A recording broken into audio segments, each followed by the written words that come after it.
Assalamualaikum everyone.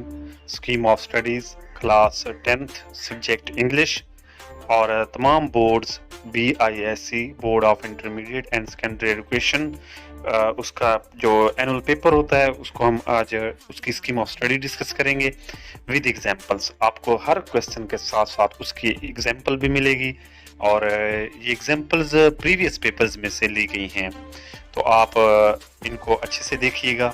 I hope आपको अच्छे से समझ भी आ जाएगी इसको। तो चलें जी स्टार्ट करते हैं। Scheme of studies class 10th और सब्जेक्ट हमारा है इंग्लिश। याद रखिएगा कि इसमें दो पार्ट्स होते हैं पेपर के, एक ऑब्जेक्टिव पार्ट 19 मार्क्स का और एक सब्जेक्टिव पार्ट 56 मार्क्स का। तो अब हम सबसे पहले डिस्कस करते हैं जो ऑब्जेक्टिव पार्ट है 19 मार्क्स का। इसमें क्वेश्चन नंबर 1, इसके 4 पार्ट्स होते हैं A, B, C और D। ठीक है, तो सबसे पहले अब हम देखते हैं A part. Choose the correct form of verb and fill up the bubble. The sun dash in the west, set, sets, setting या सेट। तो ये उसके फर्स्ट पार्ट हो गया। अब चलते हैं सेकंड पार्ट की जानिब। सेकंड जो हिस्सा है इसका B पार्ट, वो अब हम देखेंगे। बी पार्ट में ये कहा गया है कि choose the word with correct spelling and fill up the bubble. Motivation में एक वर्ड है, उसके अपने स्पेलिंग सही से चेक करने हैं, उनको अच्छे से देख के फिर बबल फिल कर देना है। इसके बाद क्वेश्चन नंबर 1 का जो सी पार्ट है, ठीक है, अब हम उसको डिस्कस करते हैं। Scheme of studies class 10th subject English, ठीक है, और ऑब्जेक्टिव पार्ट हम डिस्कस कर रहे हैं उसका। अब question number 1 C part, choose the correct option and fill up the bubble. ये 5 मार्क्स का। The synonym of persevere is persist, give up, surrender या शो।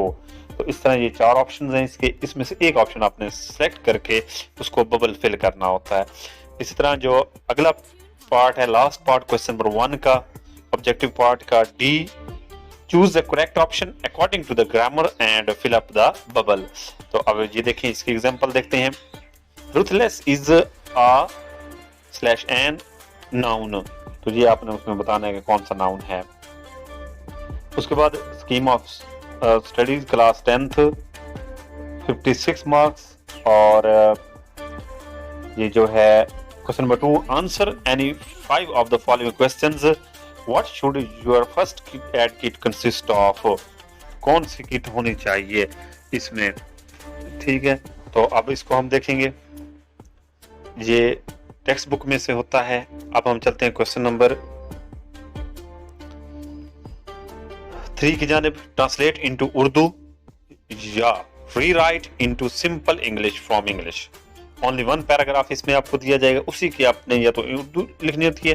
जो इंग्लिश मीडियम वाले जो लोग होते हैं, स्टूडेंट्स होते हैं, वो सिर्फ उसको सिंपल इंग्लिश में रीराइट कर देते हैं। तो ये तरह क्वेश्चन हो गया ये वाला ट्रांसलेशन वाला। अब चलते हैं हम अपने नेक्स्ट क्वेश्चन की तरफ।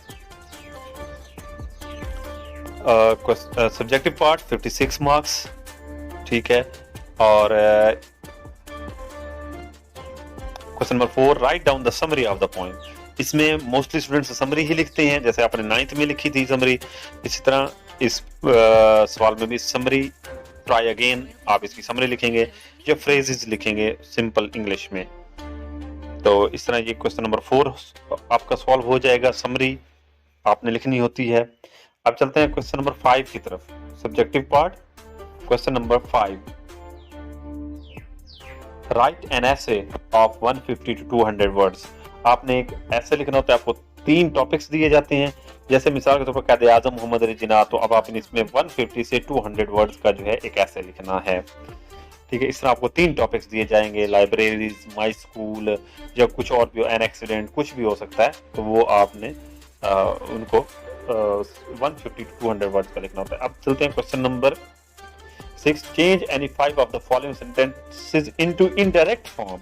डायरेक्ट फॉर्म दी जाएगी, इनडायरेक्ट फॉर्म लिखने, जैसे they said our teacher is only, ये डायरेक्ट फॉर्म है। अब इसको इनडायरेक्ट में लिखेंगे, they said that their teacher was only, तो ये आपको 1 नंबर मिल जाएगा। इस तरह आपको 8 सेंटेंसेस दिए जाएंगे, आपने 5 का जो है वो आंसर लिखना होता है। Scheme of studies objective part subjective part class 10th subject English है, ठीक है। इसका सेकंड लास्ट क्वेश्चन, ठीक है, question number 7, use any 5 of the following pairs of words.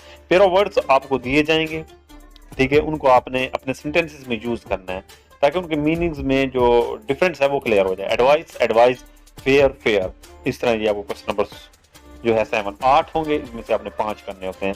Last question, ये बहुत इंपॉर्टेंट क्वेश्चन है, ये ग्रामर बुक में जो दिया हुआ है उसमें 40 उर्दू पैराग्राफ्स हैं, आपने उनको क्या करना होता है, सिंपल ट्रांसलेट करना होता है इंग्लिश में पैराग्राफ में, ठीक है। जैसे वालिदैन की खिदमत करना हमारा अखलाकी फर्ज है, वो हमारा बहुत ख्याल रखते हैं, वो हमें खुराक देते हैं, तो ये आपने इनका क्या करना होता है, उर्दू इंग्लिश बनानी होती है सिंपल से। तो आई होप यहाँ तक आपको ये मुकम्मल स्कीम ऑफ स्टडी समझ आ गई होगी। Thank you so much for watching. Allah Hafiz.